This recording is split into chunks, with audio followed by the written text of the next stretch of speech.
बातमीपत्रात आता पाहूयात गल्लीपासून ते दिल्लीपर्यंतच्या ताज्या घडामोडींचा धावता आढावा। उद्धव ठाकरे गटाचे नेते खासदार संजय राऊत यांनी केंद्रीय गृहमंत्री अमित शहा यांच्यावर केलेल्या टीकेला भाजप नेत्या चित्रा वाघ यांनी प्रत्युत्तर दिलंय। संजय राऊत, गावाची नाही खबर आणि वाटणीला बरोबर ही तुमच्यासह काँग्रेस आणि इतर पक्षांची अवस्था झाली असल्याचं चित्रा वाघ यांनी म्हटलंय। या संदर्भात चित्रा वाघ यांनी इंडिया आघाडीवरही निशाणा साधलाय। उभाटा गटाच्या घराचे वासे तर पार मोडकळीला आले असल्याचं चित्रा वाघ यांनी म्हटलंय। निवडणुकीपूर्वी इंडिया आघाडीत फूट पडेल असं वक्तव्य केंद्रीय गृहमंत्री अमित शहांनी केलं होतं। त्यावर संजय राऊतांनी अमित शहांवर निशाणा साधला होता। संजय राऊत म्हणाले होते की अमित शहा यांना इंडिया आघाडीची काळजी करण्याची आवश्यकता नाही। त्यांनी 5 राज्यातील विधानसभा निवडणुकीकडे लक्ष द्यावं। तिथं भाजपचा पराभव आणि इंडिया आघाडी विजय होताना दिसतंय। त्यामुळे अमित शहा किंवा पंतप्रधान नरेंद्र मोदी यांना इंडिया आघाडीची चिंता करायची गरज नाही। संजय राऊत म्हणाले की 5 राज्यांच्या विधानसभा निवडणुका झाल्यानंतर इंडिया आघाडीची पुन्हा बैठक होईल। या बैठकीत आम्ही राष्ट्रीय स्तरावरील जागा वाटपाचा प्रश्न मार्गी लावणार आहोत।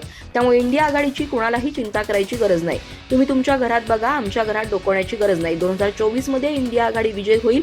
यावर चित्रा वाघ म्हणाल्या, सर्वज्ञानी महाशय संजय राऊत, गावाची नाही खबर आणि वाटणीला बरोबर ही तुमच्यासह काँग्रेस आणि इतर पक्षांची जी अवस्था आहे त्यावरूनच नितीश कुमार यांनी तुमची कान उघडणी केली आहे। जनाधारासाठी चाचपडणारे काही पक्ष आता मोठेपणाचा आव आणत इंडिया अलायन्सचं तुणतुणं वाजवतायत, पण बडा घर पोकळ वासा या पलीकडे तुमची वेगळी अवस्था नाही। त्यात उभाटा गटाच्या घराचे वासे तर फार मोडकळीला आलेत। त्यामुळे भाजपच्या भक्कम घरात डोकावण्याचा अचरटपणा करण्याऐवजी आपल्या राहत्या घराचं छप्पर कधी कोसळून पडेल याचा अंदाज घेत चला सर्वज्ञानी राऊतजी। भाजपचं घर मजबूत आहे म्हणून तर भारतीय जनतेनं देशाची जबाबदारी आमच्या खांद्यावर दिली असा टोला वाघ यांनी लगावलाय। मराठा आरक्षणाच्या मुद्द्यावरून अवघ्या राज्याचं राजकारण तापलंय। शरद पवार यांच्या नेतृत्वातील राष्ट्रवादी काँग्रेसनंही या आरक्षणाला पाठिंबा दिलाय। त्यांनी आमरण उपोषण केलेल्या मनोज जरांगे पाटील यांचंही जोरदार समर्थन केलंय। पण शरद पवारांच्याच एका निर्णयामुळे मराठा समाजाचं आरक्षण गेल्याचा दावा जिजाऊंचे वंशज नामदेवराव जाधव यांनी केलाय। यामुळे मोठा वाद निर्माण होण्याची शक्यता आहे। नामदेवराव जाधव म्हणाले की शरद पवार यांनी मराठ्यांच्या हक्काचं आरक्षण घालवलं। जे मराठे यादीत 181व्या क्रमांकावर होते त्यावर फुली मारली गेली। त्यामध्ये 182 आणि 183 क्रमांकावर असलेल्या तेली आणि माळी समाजाला आरक्षणात घेतलं गेलं। ओबीसींची पहिली यादी जारी झाली तेव्हा त्यात 180 जाती होत्या। सुधारित यादीत 181व्या क्रमांकावर मराठा, 182व्या क्रमांकावर तेली आणि 183व्या क्रमांकावर माळी होते। मग 181वा क्रमांक गायब कसा झाला असा सवाल जाधव यांनी एका मराठी ऑनलाईन वृत्तपत्राशी बोलताना उपस्थित केला। लेवा पाटील, लेवा कुणबी आणि लेवा पडीदार या 3 जातींचा आरक्षणात समावेश करण्यात आला। त्यावेळी त्यांच्याकडून कोणते कागदपत्र घेण्यात आले होते का? या प्रकरणी आर्थिक किंवा सामाजिक निकष सिद्ध झाले होते का? शरद पवार यांनी आपल्या काळात हे आरक्षण 14 वरून 27% नेलं। त्यांनी मराठा समाजाला डावलून तेली आणि माळी या 2 जातींचा ओबीसी समावेश केला असं प्राध्यापक नामदेवराव जाधव म्हणाले। मी आता 86 वर्षांची आहे, त्यामुळे माझ्या देखतच अजितदादांना मुख्यमंत्री व्हावं असं वाटतं अशा शब्दात अजित पवार यांच्या आई आशा पवार यांनी आपली इच्छा बोलून दाखवली होती। त्यावर आज संजय राऊत यांनी प्रतिक्रिया दिली आहे। संजय राऊत म्हणाले, आईची इच्छा तर अशीच असते, मात्र अजित पवार आज जे काही बनले ते शरद पवार यांच्यामुळे। अजित पवार यांच्या आईंच्या इच्छेला मी प्रणाम करतो, मात्र शरद पवार यांनीच अजित पवार यांना उपमुख्यमंत्री केलं होतं। आता मुख्यमंत्री बनण्यासाठी अजित पवार अमित शहांकडे गेले असतील तर अमित शहा त्यांना मुख्यमंत्री बनवतील असा टोला राऊतांनी लगावला। कर्नाटक लोकसेवा आयोगाच्या परीक्षेसाठी आलेल्या मुलींना परीक्षा हॉलमध्ये प्रवेश करण्यापूर्वी त्यांचं मंगळसूत्र काढण्यास सांगण्यात आलं। मुलींना कानातले, गळ्यातल्या चेन आणि जोडवेही काढायला सांगण्यात आलं।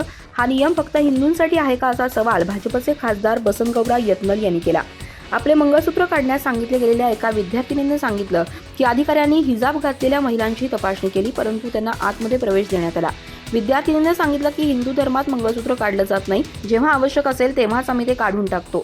परीक्षा देण्यासाठी मला मंगळसूत्र आणि पायातलं जोडवं काढावं लागलं।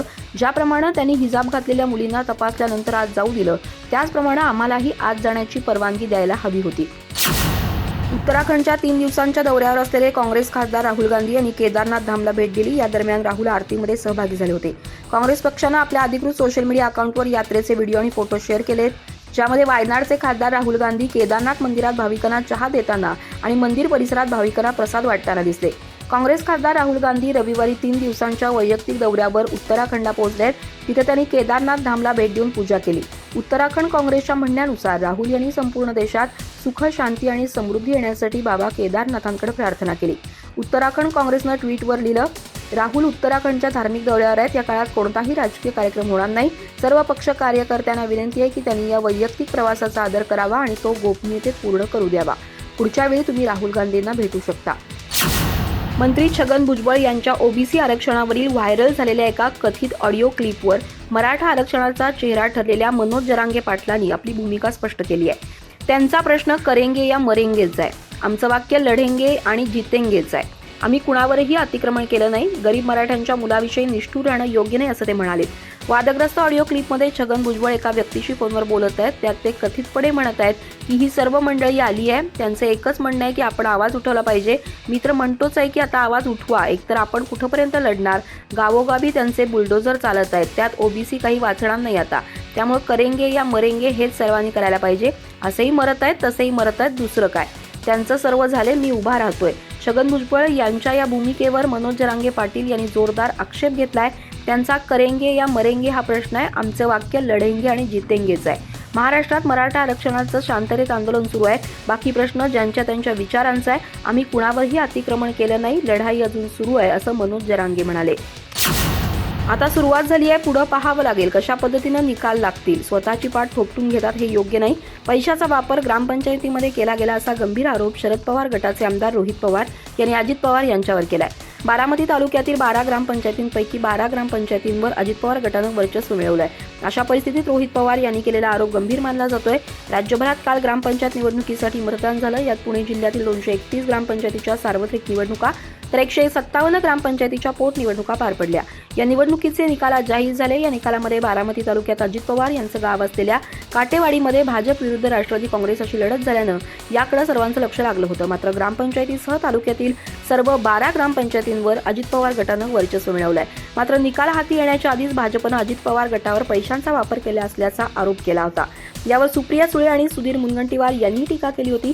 यात आता आमदार रोहित पवार यांनी देखील गंभीर आरोप केलेत. राज्याच्या जवळपास सर्वच भागामध्ये थंडीची चाहूल लागली आहे. राज्यात थंडी वाढू लागली आहे. वास्तविक पहाटेपासून थंडी तर दुपारनंतर उकाडा जाणवतोय. त्यात आता राज्यातील काही जिल्ह्यांमध्ये पावसाचा अंदाज वर्तवण्यात आलाय. कोकणसह मध्य महाराष्ट्रात आज पावसाची शक्यता असल्याचं हवामान विभागानं म्हटलंय. यात सिंधुदुर्ग, कोल्हापूर, सांगली जिल्ह्यात वादळी पावसाचा इशारा देण्यात आलाय. तर रत्नागिरी आणि सातारा जिल्ह्यात विजांसह पावसाचा अंदाज हवामान विभागानं वर्तवलाय. पहाटेपासून थंडी तर दुपारनंतर उकाडा यामुळे राज्याच्या कमाल आणि किमान तापमानात पुन्हा वाढ झाली आहे. राज्यात ढगाळ हवामानामुळे दुपारच्या वेळी उकाडा जाणवतोय. त्यातच सिंधुदुर्ग, कोल्हापूर आणि सांगली जिल्ह्यात जोरदार वारे, विजांसह पावसाचा इशारा देण्यात आलाय. राज्यात अनेक ठिकाणी पारा पुन्हा 15 अंशांच्या पार गेलाय. पावसाला पोषक हवामान झाल्यानं आकाश ढगाळ झालंय. सिंधुदुर्ग, कोल्हापूर, सांगली जिल्ह्यात जोरदार वारं, विजांसह पावसाचा इशारा हवामान विभागानं दिलाय. तर रत्नागिरी, सातारा जिल्ह्यात विजांसह पावसाची शक्यता वर्तवण्यात आली आहे. अधिक माहिती आणि ताज्या घडामोडींसाठी आजच आमचे चॅनल सबस्क्राईब करा.